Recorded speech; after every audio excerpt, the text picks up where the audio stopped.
With us today is Donna Deegan, who many of you should know the name because name recognition is a big deal these days. Donna is a broadcaster, a broadcast journalist.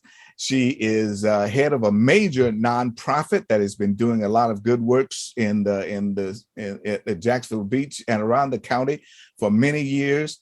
I had the pleasure of watching her on television for many years, and I'm glad she was able to join us today. Hi, Donna. Thanks for joining us. Hi, Fred. So good to be with you. Well, I'm glad that you're here. Well, tell us a bit about what is the state of play? What is the state of the county and the city of Duval and Jacksonville? What is the state of it? Well, listen, I'm a fifth generation Jacksonville native. I always am optimistic about our city. I think we have a wonderful city with every possible advantage that should allow us to be a top tier city. The state of play right now, though, however, is I think we have a ways to go before we get there because of, frankly, a lot of antiquated ways of doing things. I think we have to do a better job of bringing more people into the conversation and do a better job of bringing more people into the economy in Jacksonville. And I think we'd be doing a whole lot better. But, we're a great city. And I think we can always do better. And that's really the reason that I'm doing what I'm doing right now. Well, question, should we build more or should we manage what we have? And if it's both, what's the mix? Yeah, I think there are some ways we can build more, but certainly you're already seeing the strain in a lot of places where permits were given a long, long time ago for things that are coming to fruition, and folks are not very happy about it. When I talk to people in neighborhoods all over Jacksonville, they're sort of frustrated with the fact they don't feel like they get listened to very much. Once these things are put into play, it's very, very tough to reverse them. And they feel like their quality of life is being reduced. So I do think there are probably some areas of town where we can afford to continue to build. Of course, there's also the matter of how we're going to deal with resiliency when it comes to areas we probably shouldn't be building in anymore simply because of what's happening with our climate. But I do think it's something that has to be managed. And I think that it can be managed. But I don't think I'm not with the folks who say hard and fast, no more growth. I think we can grow, but I think we have to do so in a smart fashion. We've torn down a lot of things in downtown Jacksonville, and a number of things are trying to be restored. And of course, we've got that long, well, it's not that long, the Bay Street corridor between what I call Conland, the Jaguar Stadium, what used to be Metropolitan Park on the opposite side of the street, and all the way up through, we just blew up the Berkman, what would have been the Berkman 2 Plaza, all the way down Bay Street. What would we look at managing that from your end? Are you simply going to sit back and let the Downtown Development Authority bring you the plans? Or are you going to be fairly aggressive in looking at what should happen along the Bay Street corridor and in downtown generally? We've had some fairly aggressive activities by the last 2 or 3 mayors. Each one has left his stamp on particularly downtown. What are you looking at as far as that is concerned? Well, I'll go back to the first thing that you were talking about, and that is tearing down all the buildings. I think what we've learned about that is that not only hurts the tax base, but it also hurts our ability to develop. I don't think that has been such a great strategy of just knocking down buildings. That said, I think we need a concerted plan downtown. I mean, it's become the joke that we are a city of renderings, that we always see so many wonderful renderings, but very, very little of that ever comes to fruition. And I think that the reason for that is that we don't have any sort of, I shouldn't say any sort of, I don't think we have a strategic plan that is well enough thought out and that plans for how we can keep growth going. It's one thing to put a building here or there. It's one thing to bring in a shiny object, and I'm all for those. I want to have a vibrant downtown that invites folks in, but I think we do that by addressing the not so sexy thing, which is infrastructure. I think we have to address infrastructure. And then I think as we build downtown, I think the idea should be that we build in such a way that it encourages growth. We have to change our street structure from so many one-way streets. We have to make sure that we have clustered communities where there are places for people to walk and ride their bikes to, where they have their grocery store there, or they have amenities around where they live. There are just so many. There's also access to the river, which I think is another really, really important piece to all that. I think that the idea that we're hearing about all the green spaces that we're trying to develop along the river are things that we have to do, both development wise and also resiliency wise. So I think there are a lot of great ideas. I think the problem is there hasn't been enough cohesion there. And I think that, look, I'm not going to criticize the work that others have done. What I'm going to say is I think we could do a better job of a more comprehensive strategic plan to make sure that development is development that makes sense and that will continue and not just be one step forward and two steps back because, we didn't think about the fact that there was nothing on the other side of the street, or we didn't think about the fact that this was a one-way street. And so that discourages folks from, there's just so many small things infrastructure wise.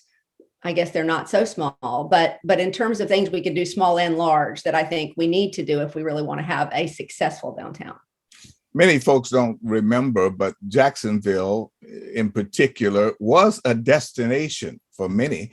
You came down not from New York, Georgia, Alabama, Mississippi. Everybody wanted to come to Jacksonville because it was where all the happenings were. That's right. And somewhere along the line, things began to shift out a bit. Personally, I think you guys at the beach are the destination.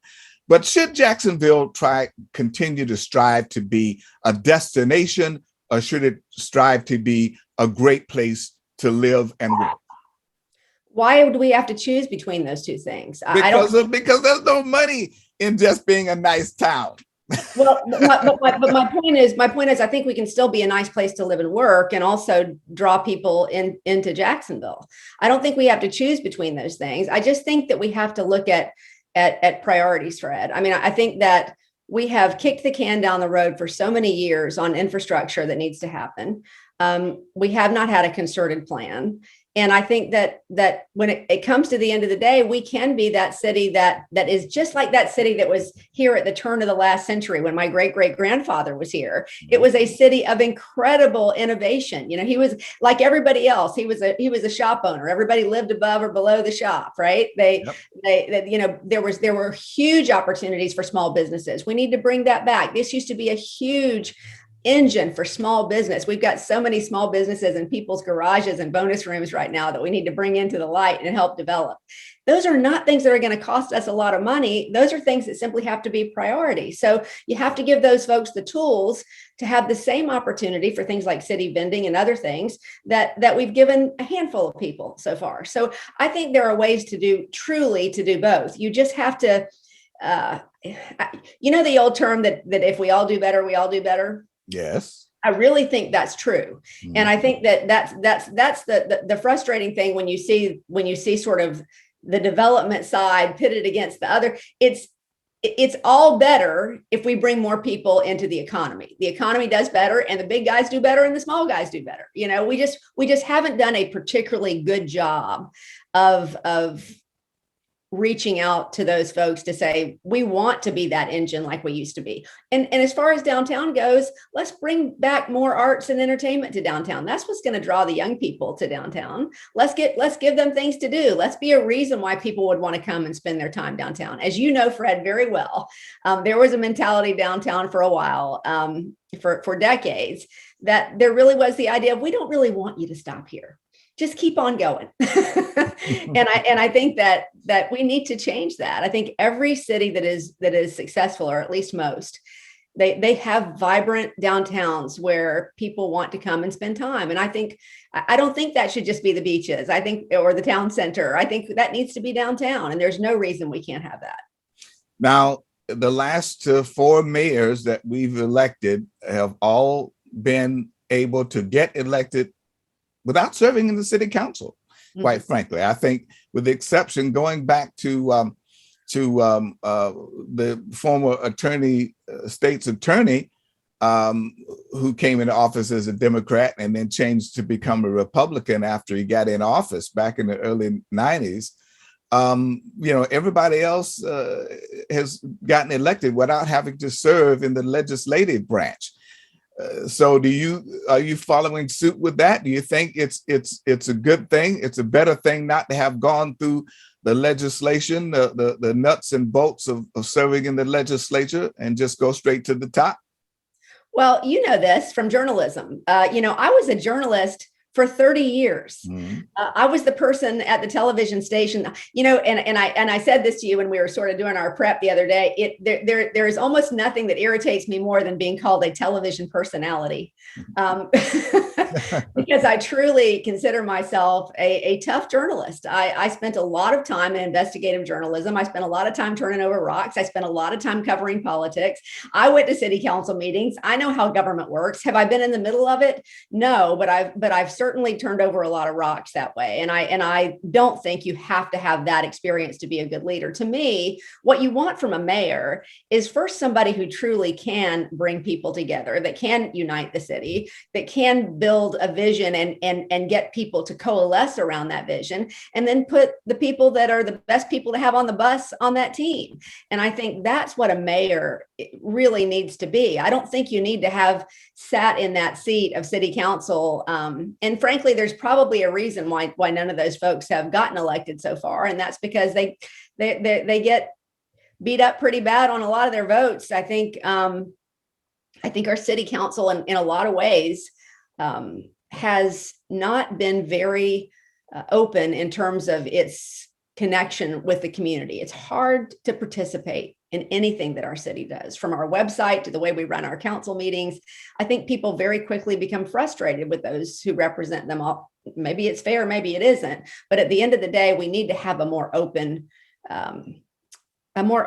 transparent system that allows people to be a greater part of the things that we do in this city. So I think that's part of the challenges for folks that have been in government. But I think I've got plenty of experience that way, between what I've done for 30 years in terms of my role as a journalist and news anchor, but also what I've done in the community for the past 20 years, which is working with the underserved community and seeing where the pain points are. I think those are really, really important things to have as a leader. I think we're missing a lot of empathy in our leadership right now, and that's something we need to bring back.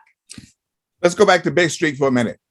Sure. Should the jail stay downtown, or we need to move it? If we're going to put up these $1 million high rises, the guy that's looking to put in the replacement for the Berkman 2 is talking about a 41-story sphere of excellence with the bars, a grocery store, all the regular things in it. We've got Shad Khan coming in on the other end with this huge hotel. We've got the new ship that's going to be anchored that downtown for tourism. And we've got the Cummer Gallery. I think that's the Cummer Gallery that's going to be moving to a spot there on the riverfront. We've always had the smell of coffee. Which one is that? Mosh? Yeah. Yeah, Mosh. Okay. So we've always had the smell of coffee on the other side, which I like, but a lot of people don't. So do we need to move the jail? What's your feeling? Do we need to move the jail? Obviously, in a perfect world, the jail would be close to the courthouse, which of course it used to be, right? Hey, the jail used to be right on the river. So at least we've improved there. Look, that's going to be a Herculean task. I am not sure, with all of the other challenges that we have and infrastructure needs that we've ignored for so very long and everything else, that would be on the top of my priority list. In a perfect world, yes, it would be wonderful to move the jail. Is that something that I think we're going to do in the near term? I don't know. Well, sides of town, there are different needs. You're this consolidated city. You're going to be mayor of it all, even though the Beaches and Baldwin have their own mayor and their own police department. They depend a great deal on the county commission, the Jacksonville City Council, to make sure they are funded and that their needs are met to that extent. How familiar are you with the needs? This is a loaded question, of course, but I'm going to give it. There are different needs. Sure, of course. On the north side, the northwest side, the west side, Arlington, Mandarin, the quote South Side, and of course, where you are at the beaches. Well, sure. How familiar are you with the needs, the different kinds of needs that are going to be on your plate come day one? Well, like I said, and I'll go back to my experience in 30 years in the newsroom. I have probably been in every corner of this city, on just about every street in this city. I have talked with people across every socioeconomic spectrum.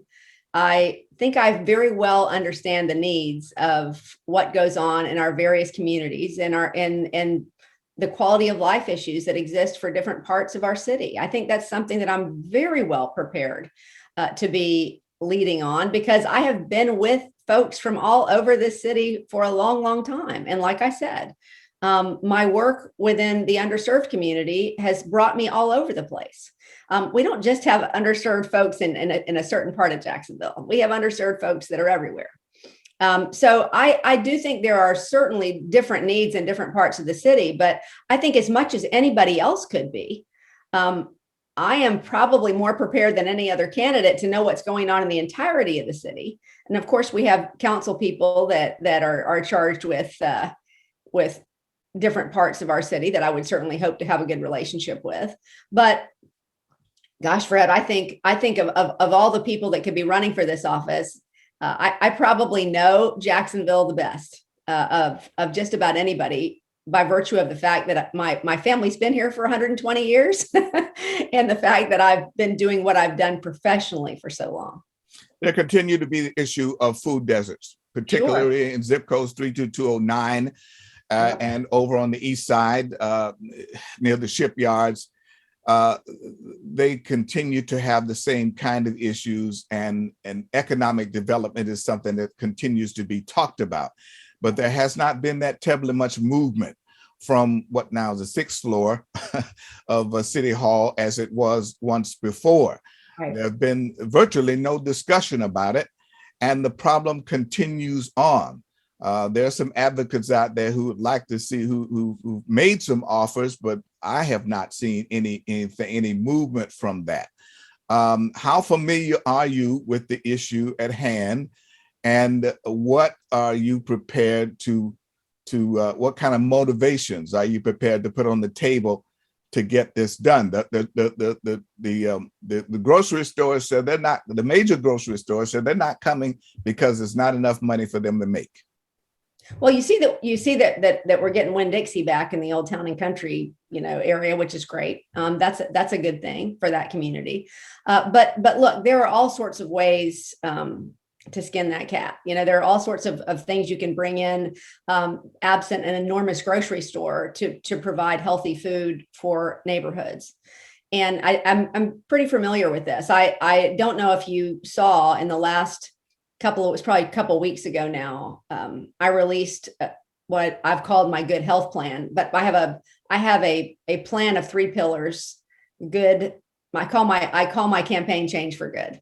And it's good infrastructure, good health, good economy. And wrapped within that is that issue. One of the people that has been really instrumental in helping me craft the good health plan, which connects to the good infrastructure and connects to the good economy, is Rogers Kane. I don't know if you're familiar with Dr. Kane, but he has been doing work in the underserved community for so long. And food deserts has been one of the things that was on the top of his list that have to be addressed. You cannot pick out one piece of health access and separate it from another, really, which again connects to infrastructure and other things. So yeah, I think we have to be creative. We're not going to get big grocery stores in every neighborhood, but we can work with healthy markets.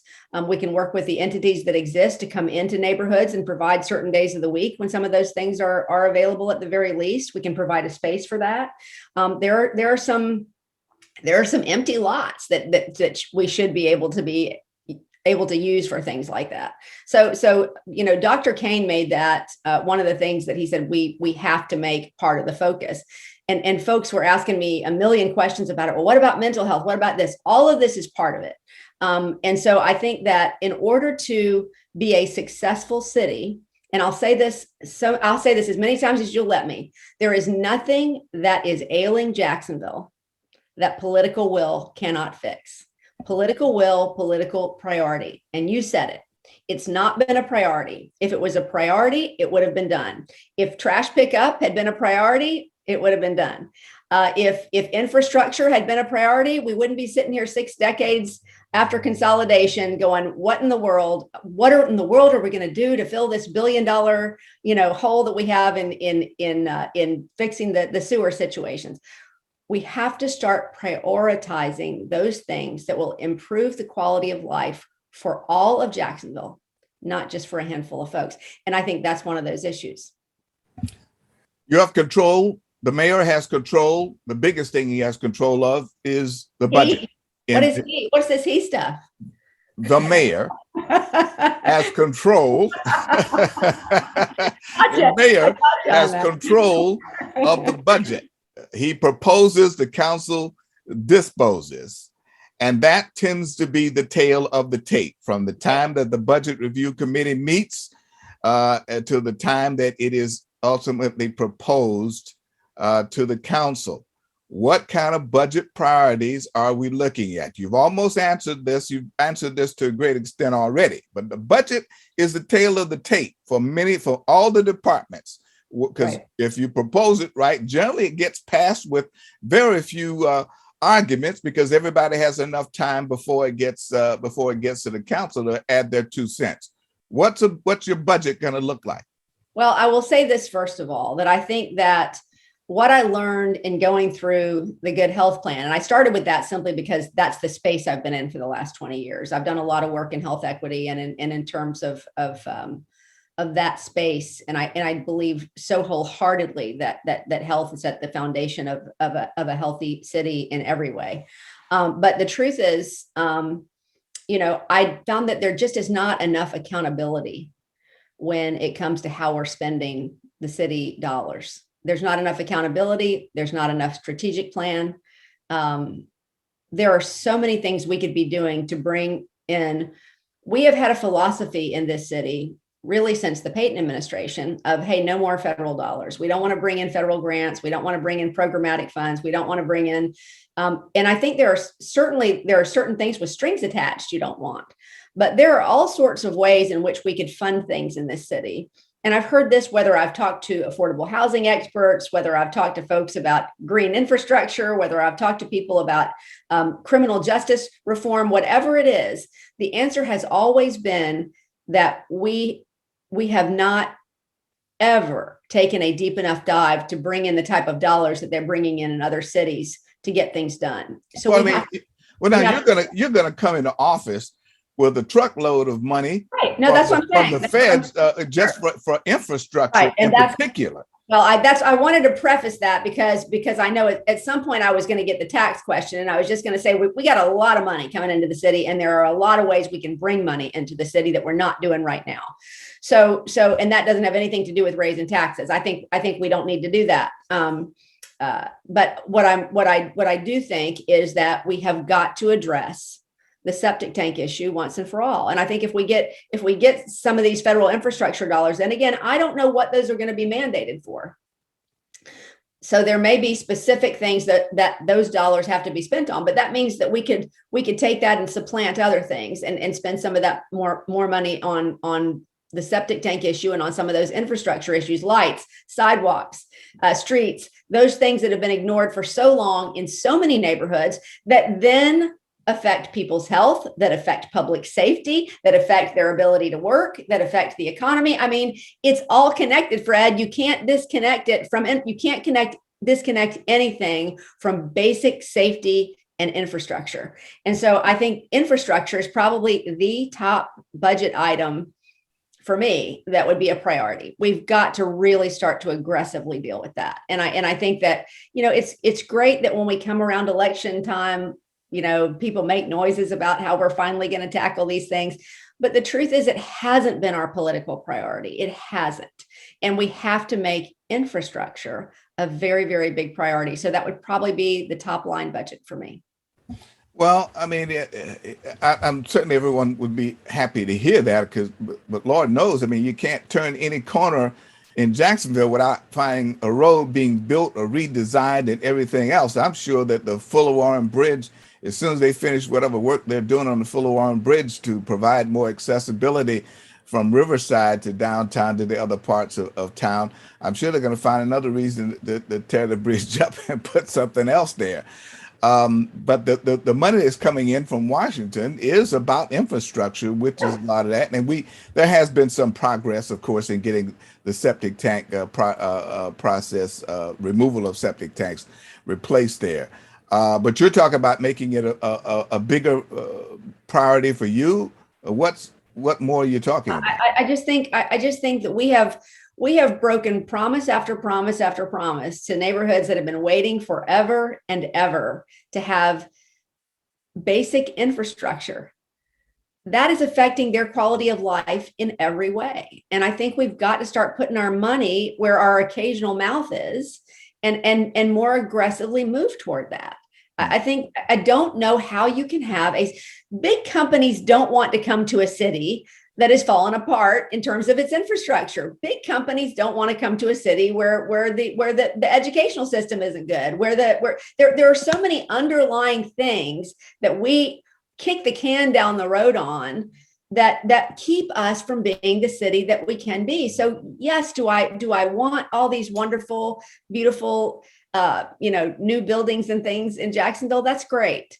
I just think that we must handle the infrastructure issues that keep us from building on that. That's why, Fred, you see these surges of things, and then you see us move back to where largely nothing seems to really change too much from decade to decade. That's the problem. I love what's happening with the Emerald Trail. I think that's going to be a fantastic addition, and it's going to really help to move some of that infrastructure around some of those neighborhoods that need help. I think that's fantastic. I think that helps in so many respects.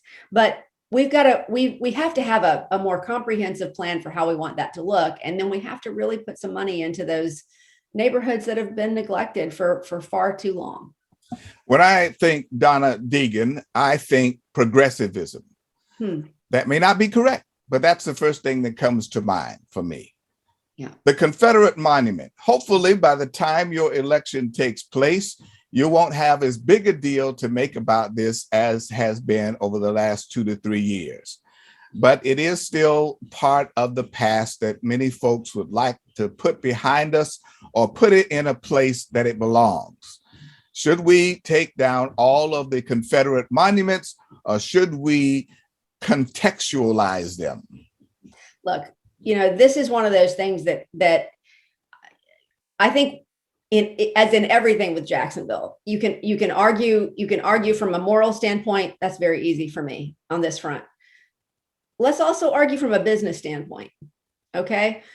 The business community has been very vocal about the fact that having these Confederate monuments up hurts business. It hurts our ability to attract business. So it's like so many of the things that I propose. Honestly, you said when you think of me, you think of progressivism. If that means progress, I'm all in with you. I like to think that I'm pragmatic. I'm optimistic and pragmatic. But what I think we have to do is, look, let's do the right thing, which is to see everybody's humanity in this city and to make sure that everybody has the opportunity to have a good quality of life.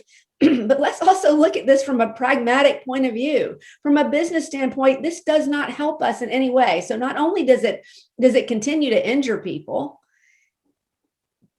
it doesn't help us to grow as a city, especially if we want to be the type of city that is attracting young people and businesses and diversity and all those things that I think most Jacksonvillians want. So I think the reason this issue drives me a little crazy is because it's one of those issues that I feel like has become part of the culture wars, and it's made different than what it actually is. To me, this is pretty simple. These are vestiges of a time when we did not recognize people's humanity in a way that we should. And they need to come down. It's pretty much that simple to me. And it's simple from a business perspective that they need to come down. So the answer is they need to come down. You mentioned the word pragmatic. We have Republicans, we have Democrats. Only one Democrat has been elected mayor in the last 30 years, since Ed Austin converted from Democrat to Republican while he was in office, and all of the folks on his staff converted with him. I think one of them, John Delaney, of course, got elected, but you would be the second Democrat to get elected in more than 30 years here in town. But there is still the pragmatism. As we have this interview, you're the only registered Democrat that's running for mayor, but you're amassing some 3 Republican opponents on the other side there of the aisle. What is going to distinguish you from the others that are in this race? And are you going to be able to get, because you have more registered Democrats in Duval County than you have Republicans, but in a couple of the smaller at-large races, those Democrats have not been showing up.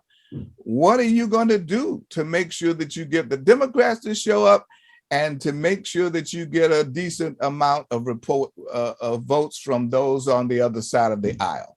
Well, I think if you look at there have been several polls that have come out on this race. The public polls that have been done on this race, I have led them all. The latest poll that came out from UNF, I was up double digits. I was up actually exactly double, a little more than double over my closest opponent, who is a Republican. I think this is a city that is absolutely yearning to get back to the point where we didn't so much care about the letter that you had next to your name. We cared about whether you loved the city, whether you had good ideas about the city, whether you could move the city forward, and what your plans were for the city. Look, I got plenty of problems with some of the stuff that's going on in our national political scene. I hate, frankly, to see most of them getting pulled into the culture wars that we see in our politics. And I regret that it looks like that will happen locally as well. But like I said, Jacksonville is in my DNA. You know, I feel like I understand the city. Well, now, given that very point, in the last major at-large city council race, when it came down between the Republican and the Democrat, and I don't think this came just from the candidate, but I think it came from the party, they sought to nationalize that at-large race to make it more than just what we need to do here in Duval County. Now, I would tend to think that that's something that's going to happen to you. Now, what did you learn when you ran for Congress not too long ago? In, again, what was clearly an us versus them, your pragmatic approach to a really conservative approach on the other side. What did you learn from that? And are you prepared for nationalization of this race? Well, let's be clear on that race and how it's different from this race. Less than a third of the electorate in that district, in District 4, were Democrats. Less than a third. Yet we ended up with the highest performing red district in the entire state of Florida.